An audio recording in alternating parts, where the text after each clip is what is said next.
আশা নিরাশা দুরাশা এগুলি চাকরির নামে, স্কলারশিপের নামে, সেবার নামে, এনজিওর নামে আমাদের নারীদেরকে বিবস্ত্র করতেছে।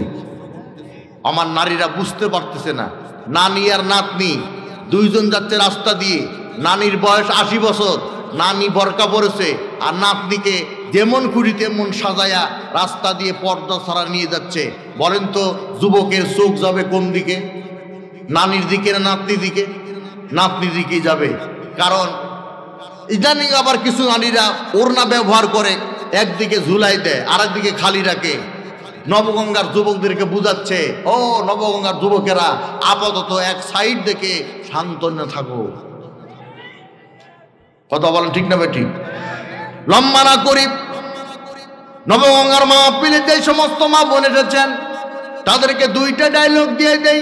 এক নাম্বার ডায়লগ হলো ডাবের দিকে তাকো, ডাবের দিকে।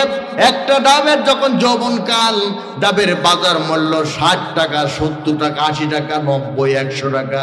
আবার এই ডাব যখন কয়েকদিন ব্যবধানে নারিকেলে পরিণত হয় তখন 100 টাকায় এক জোড়া পাওয়া যায়। আজকে যৌবন আছে বলে ও নারী যা খুশি তাই করো না, মনে রেখো কয়েক বছরের ব্যবধানে নারিকেলের মতো পরিণত হতে তোমার বেশি দেরি লাগবে না।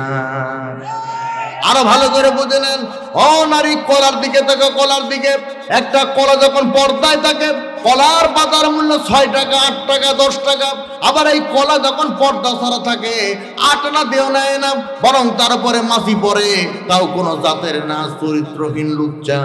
একই কায়দায় নারী যদি রাস্তায় পর্দায় চলে এদেশের বকরের যুবক খালাম্মা বলে সম্মান করবে, আর নারী যদি পর্দা ছাড়া চলে এদেশের যুবক দূরের কথা 80 বছরের নাও রিক্স নিয়ে মিস কল মারবে।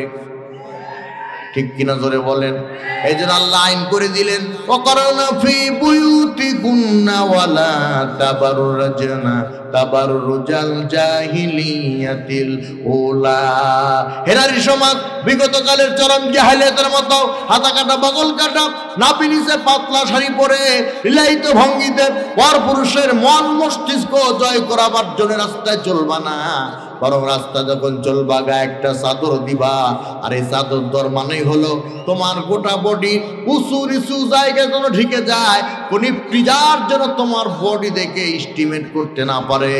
আমি বলি ভাবি, আমি বলি আপা, তোমার বরকা যদি আল্লাহর ভয় হবে তাহলে তোমার বরকা টাইট ফিটিং কেন? বরকা বা পর্দা যদি আল্লাহর ভয় হবে তাহলে এত আঁকা বাঁকা রং করা কেন? বরকা যদি তোমার আল্লাহর ভয় হবে তাহলে তোমার বরকা বাদুর মার্কা কেন? মনে হয় ওর মধ্যে আগে থেকে কয়েকটা ইঁদুর ঢুকে আছে। ঠিক কিনা বলেন? আর একটা খুশি সংবাদ দিয়ে দেই, ঢাকা বিশ্ববিদ্যালয়ের 14 জন মেয়ে একটা টিম গঠন করেছে। তাদের দায়িত্ব হলো স্কিন, সানস্ক্রিন আর ক্লিন। এই সমস্ত লোকের বউ সুখে আছে নাকি মাথায় টুপি, মুখে দাড়ি, গায়ে জুব্বা বা পাঞ্জাবি, নামাজ পড়ে, তাদের বউ সুখে আছে, একটা রিপোর্ট পেশ করব। ওরা গিয়ে দেখি স্কিন, সানস্ক্রিন, ক্লিন, নামাজ পড়ে না, অধিকাংশই বাবা খোর, নেশাখোর, বউরে বেকারণে অনাকারণে ধরে মারে। আর যারা হুজুর মানুষ তাদের কাছে আনকমন ভালোবাসা আছে। 14 জন মেয়ের মধ্যে একজন মেয়ে বলতেছে বিয়ে যদি করতে হয় হুজুরকে করব। সাইড থেকে একজন মেয়ে বলতেছে আসলি তদন্ত করতে আর সিদ্ধান্ত নিলে হুজুরকে বিয়ে করতে। ঘটনা কি? বলে হুজুরকে এই জন্য বিয়ে করব, সংসারে যদি ঝগড়া লাগে হুজুর আরবিতে গালিগালাজ করবে আর পাড়া প্রতিবেশী মনে করবে হুজুর দোয়া করতেছে। হুজুরের সম্মান আছে না নাই? কিন্তু যদি বলি ও শালিকা, আমি তোমার জন্য একটা ছেলে দেখেছি, ছেলের মুখে দাঁড়িয়ে আছে, এ ছেলে চলবে কি? শালিকা বলছে মানে চলবে না। ঠিক কিনা? আর যদি বলে ও শালিকা তুমি তো সাবালিকা, তোমার জন্য একটা ছেলে দেখেছি, ছেলের মাথা চুলগুলি দুই দিক দিয়ে কেটে রাস্তা তৈরি করা, মাঝখানে চুলগুলি খাড়া খাড়া, মনে হয় মহানন্দা ব্রিজ, মাঝখানের চুল আবার এক জায়গায় গর্ত করা, মনে হয় টোল প্লাজা, চিপ আবার চিকন করে কেটে এই জায়গায় করেছে জুতার তলি। ও শালিকা আমি বলি এই ছেলে স্বামী হিসাবে চলবে কি? বলে দুলা ভাই বলেন কি চলবে না? মানে ওই ছেলে তো আমার জন্য আনার কলি। ঠিক কিনা বলে? লম্বা না করি, কথা বলতেছিলাম কাফেরের ব্যাপারে। আর একটা ঘটনা বলেই মুনাজাতের দিকে চলে যাব। আল্লাহ নবী বললেন, কে আছো গো?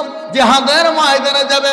আমর ইবনে জামু প্রতিবন্ধী সাহাবী, আল্লাহ তাআলা একটা না দুইটা না, তাকে 13টা পুত্র সন্তান দিয়েছিলেন। জোরে বলেন কয়টি? আরো জোরে। 13টি পুত্র সন্তান দিয়েছিলেন। নবীজি জিহাদের ডাক দিলেন। এখন এই 13 জন সন্তান বলতেছে, আমরা তো যুদ্ধে যাব, আমরা তো যুদ্ধে যাব, শহীদ হব, আল্লাহ হবেন রাজি আল্লাহর পথে জীবন দিতে। কে কে সঙ্গে যাবি? আমরা যুদ্ধে যাব। 2 হাত তুলে বলেন, এখন যদি ইসলামী আন্দোলনের নেতৃবৃন্দুর পক্ষ থেকে জিহাদের ডাক আসে, সেই জিহাদে শামিল হয়ে জীবন দিতে প্রস্তুত আছেন কারা? 2 হাত টান টান করে দেখায় দেন মুসলমান। আল্লাহ হাতগুলি কবুল করেন, জোরে বলেন আমিন। 13 জন সন্তান জিহাদের ময়দানে চলে গেলেন। স্ত্রী বলতে, তো স্বামী গো, তুমি প্রতিবন্ধী, তাই নবী তোমাকে নিল না। দেখবেন স্ত্রীর জন্য সব করলেন, শাড়ি কিনে দিলেন ঈদে চাঁদে, খুব খুশি। একদিনের শাড়ি চয়েস হয় নাই। স্ত্রী ডায়লগ মেরে দিবে, জীবনে কি দিলে? আর 2 নম্বর ডায়লগ হচ্ছে, আমি বলে তোমার ভাত খাচ্ছি। কতক্ষণ ঠিক আছে না?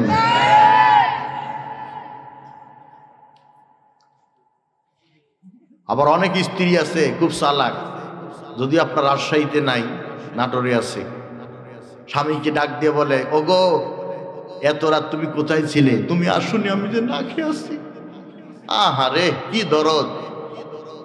ও আপনি খাওয়ার আগে 3 বার খাইছে, ও টার্গেট আপনার সাথে আবার খাবে। কথা কি ভুল বললাম? স্ত্রী খোঁটা দিল। কি খোঁটা? তুমি প্রতিবন্ধী বলে নবী কি তোমাকে নিল না? এই কথাটা এতই খারাপ লেগেছে আমর ইবনে জামুর কাছে।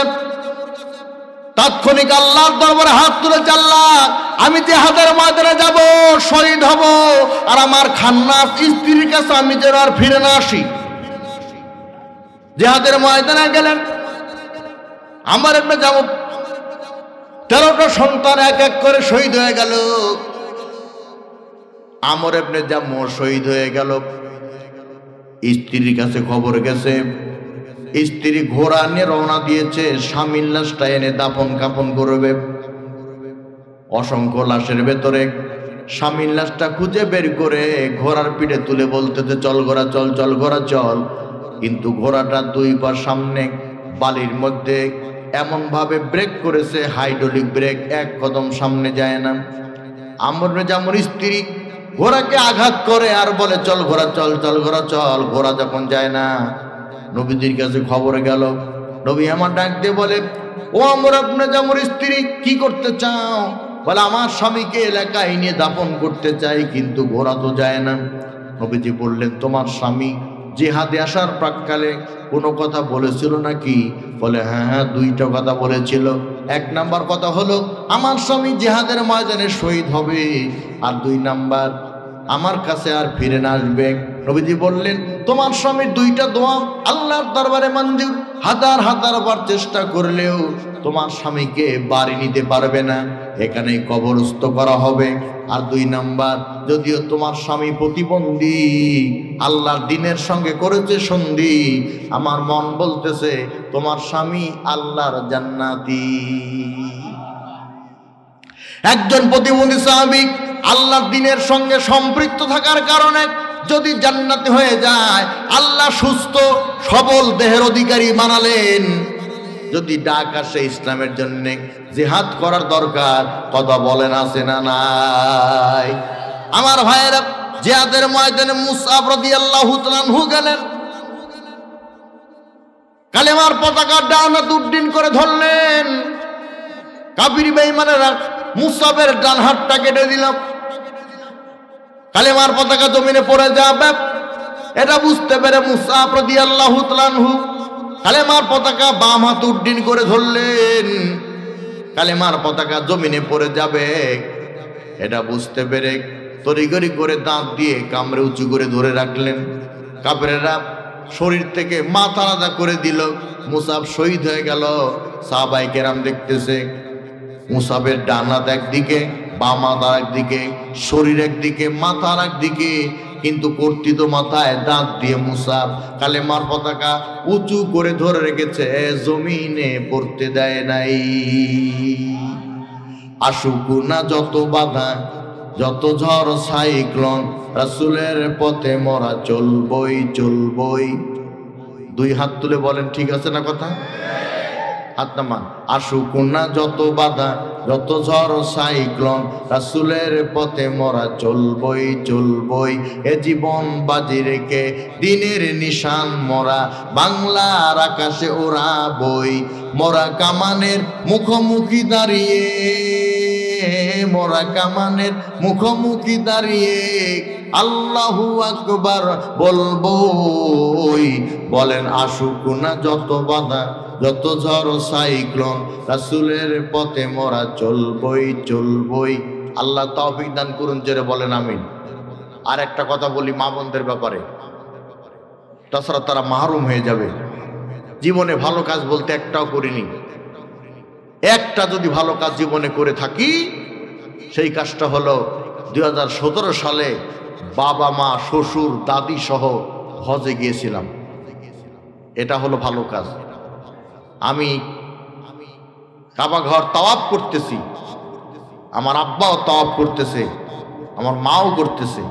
হঠাৎ করে আমার আব্বা বলতেছে, রুহুল আমিন দাঁড়াও।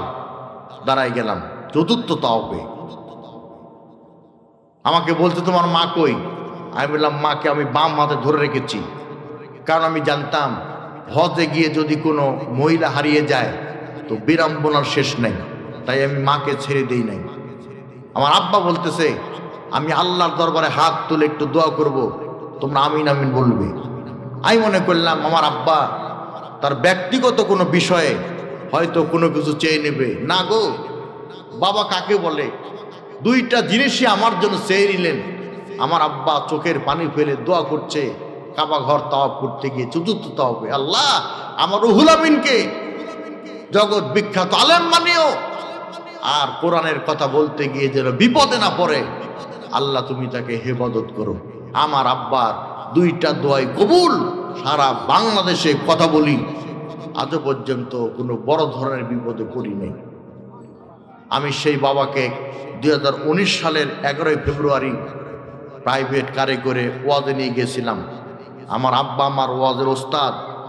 আমার আব্বার কাছ থেকে আমি ওয়াজ শিখেছি। আমি যেমন বসে আছি, আজকে সভাপতি আমার জালাল ভাই যেমন বসে আছে, আমি বক্তব্য শুরু করব, এমত অবস্থায় আমার আব্বা এসে বলতেছে, সভাপতি সাহেব আমার ছেলের আগে আমাকে 2 মিনিট সময় দেন। দোয়া হলো সময়, মাদ্রাসার মাহফিল, মাদ্রাসার গুরুত্ব সম্পর্কে তুলে ধরলেন, আর একটা ছন্দ বললেন। ওই ছন্দ শোনা আমার বাবার কণ্ঠে শেষ হবে, সে ছন্দ শোনা এটা আমার জানা ছিল না। আমার বাবা বলতেছে, খাওয়ার পরে বড় মজা, খাওয়ার পরে বড় মজা, ও যদি পিছে থাকে দুধ, মরণকালেই বড় মজা, যদি পাশে থাকে বেটা আলেম, মরণকালেই বড় মজা, যদি পাশে থাকে বেটা হাফেজ। প্রাইভেট কারে নিলাম, অসুস্থ হয়ে গেল। পরের দিন সকাল 7:40 আব্বা মাকে এতিম করে চলে গেল। আমার ভাইয়েরা, বাবাকে খুশি করার জন্য লক্ষ টাকা লাগে না রে। এক জোড়া জুতা শীতের মধ্যে কিনে দিলে বাবা চোখের পানি ছেড়ে দিবে, আর বলবে ছেলে কি দরকার ছিল রে। এটা কোনো চোখের পানি নয়, এ পানি দিয়ে তোমার জাহান্নামের আগুন নিভে যাবে। ও যুবক ভাইরা, জামাত ইসলাম করো আর শিবির করো, যদি মাকে কষ্ট দাও, খোদার কসম করে বলি জান্নাতের সুঘ্রাণ পাবে না। প্রচন্ড শীতের ভেতরে মাকে একটা চাদর কিনে মায়ের হাতে দাও, মা বেগে চোখের পানি ছেড়ে দিবে, আর বলবে কি দরকার ছিল রে। এটা কোনো চোখের পানি নয়, এই পানি দিয়ে জাহান্নামের আগুন নিভে যাবে, জান্নাত ওয়াজিব হয়ে যাবে। আমি আমার মাকে বাবাকে হোটেলে রেখে নিয়াত করলাম একটু হেরা গুহায় যাব। হেরা গুহা 624 মিটার মানে ফিট উপরে, 624 ফিট উপরে হলো হেরা গুহা। আমি একটু অসুস্থ ছিলাম, এরকম বোতলে 3 বোতল পানি নিয়ে রওনা দিলাম আল্লাহর প্রতি ভরসা করে। অর্ধেক না যেতেই আমার 3 বোতল পানি ফুরায় গেল। আমি আর সামনে যেতেই পারছি না। পাকিস্তানি এক ভদ্রলোককে দেখলাম, আমি বললাম হেল্প মি। আমাকে হাসতে হাসতে বলল এই জায়গায় ধর। আমি ধরলাম, এক ধাক্কাতে 20 ফিট আমাকে দূরে ফেলে দিল। আমি হাঁপাতে হাঁপাতে ইকরা বিসমি রব্বিকাল্লাযী খলাক খলাকাল ইনসানা মিন আলাক সূরা আলাকের এই প্রথম 5টা আয়াত যে জায়গায় লেখা আছে ওই জায়গায় গেলাম। তখন আমার চোখ দিয়ে পানি ঝরতে লাগলো। হায় হায় হায়, সৌদি সরকার সিঁড়ি করে দিয়েছে, সৌদি সরকার পর্যাপ্ত বাল্বের ব্যবস্থা করে দিয়েছে। তারপরও আমার মতো 38 বছর যুবকের এরা গুহায় উঠতে 3 বোতল পানি শেষ। পাকিস্তানি মানুষের হেল্প, তারপরে কত কষ্ট করে আসলাম। কিন্তু সেই সময় কোনো সিঁড়ি ছিল না, সেই সময় কোনো বৈদ্যুতিক বাল্বের ব্যবস্থা ছিল না। কিন্তু আমাদের আম্মাজান উম্মাহাতুল মুমিনিন খাদিজাতুল কুবরা সকাল সন্ধ্যা নবীর জন্য খাবার নিয়ে যেত। হযরতে খাদিজা নবীদের জন্য খাবার নিয়ে যাচ্ছে। আল্লাহ কয় জিব্রাইল মহিলাটাকে, জিব্রাইল বলে আল্লাহ তুমি তো চেনো। আল্লাহ কয় জিব্রাইল তুমি বলো, তোমাকে সাক্ষী রাখবো।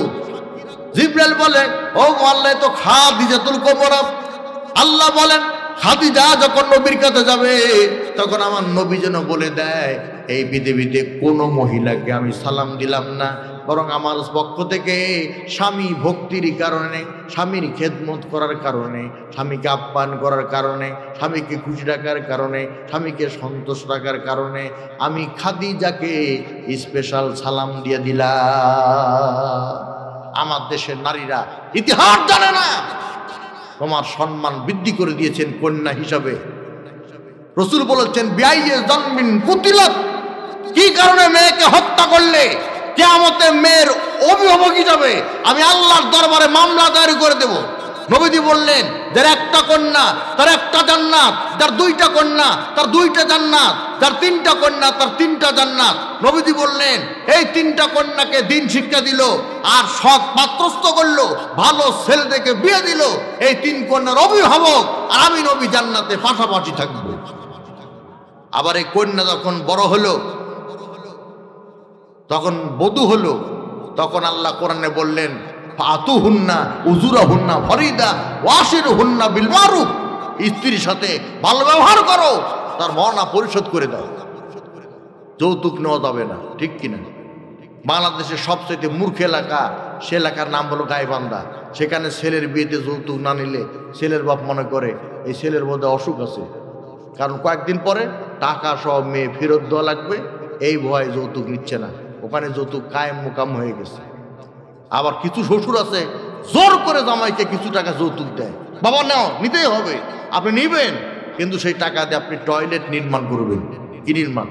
টয়লেট।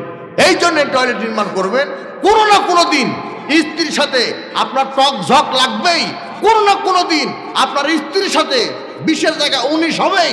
তখন বাপের বাড়ির টাকার তুলনা দিবে, তখন আপনি ঠাস করে বলে দিবেন তোর বাপের টাকা আমি পায়খানা করি। কথা ঠিক আছে? কথা যদি ঠিক থাকে তাহলে বাইতুল মামুর, বাইতুল মামুর মানে হলো সপ্তম আসমান, একটা মসজিদ আছে, সে মসজিদের নাম হলো বাইতুল মামুর। একটা ভাই উঠবেন না, আমি প্রায় মুসাফিরের অবস্থায় আছি, আপনাদেরকে একটু চোখের পানি ঝরাবো।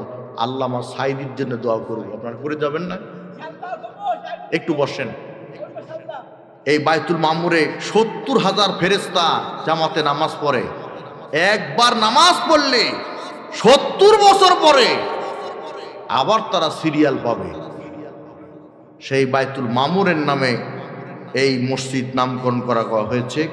আমি বেশি না, আমি 30টা লোকের কাছে দেখতে চাই আপনারা নগদ বাকিতে কোরআন 30 পারা, প্রত্যেক পারার মূল্য দিতে গিয়ে 1টা করে 1000 টাকা দিবেন।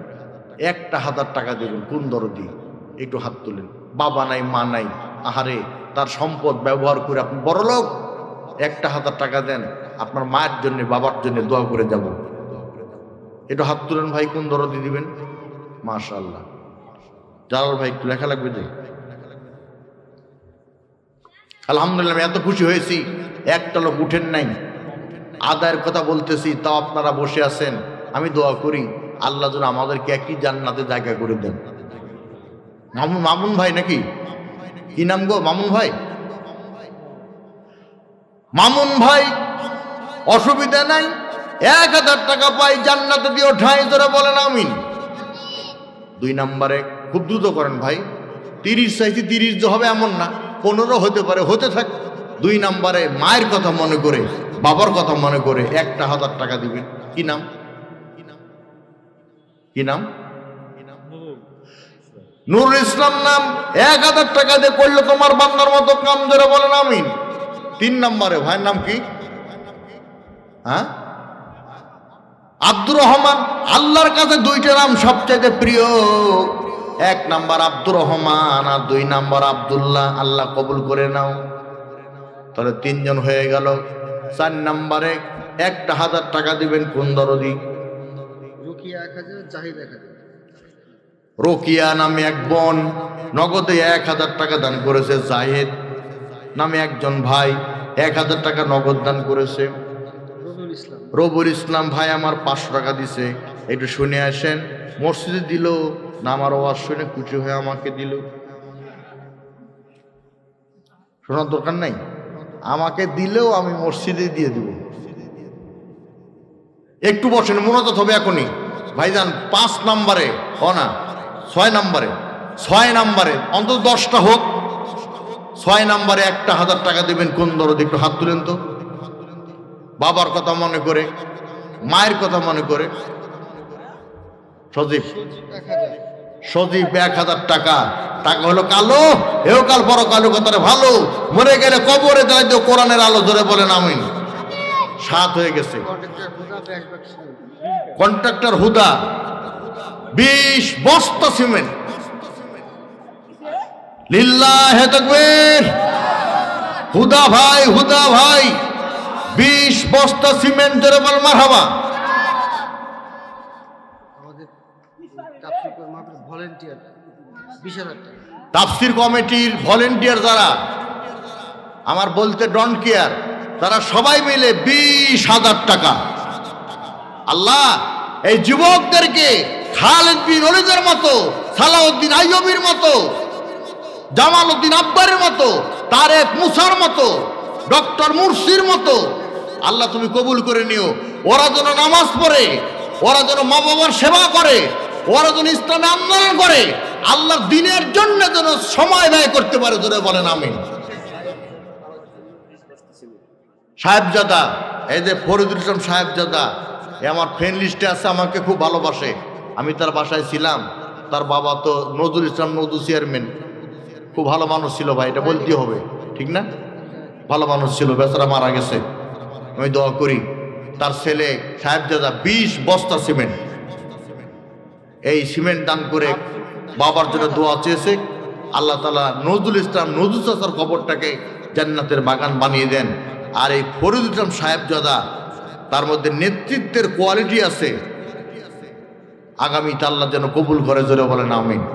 আব্দুল কুদ্দুস 2000 টাকা, দুনিয়ার কোনো ঠেকা, পকেটে কোনো ফাঁকা, মৃত্যুর পরে কবরে থাকবে একা, নবীর সঙ্গে করে তো দেখা, জোরে বলেন আমিন। বাস আলহামদুলিল্লাহ। পলাশ ভাই আমার 1000 টাকা দিয়েছেন। আল্লাহ তাআলা পলাশ ভাই দানটা কবুল করে নেন। ভেতরে কি রুমাল দেওয়া হয়েছিল ভাই? দিছে না? তাহলে লম্বা না করি, দোয়া হবে। দোয়ার আগে ভাই কিছু বলবেন? মোনাজাত হবে। দরুদ ইব্রাহিম পড়েন একবার। আল্লাহ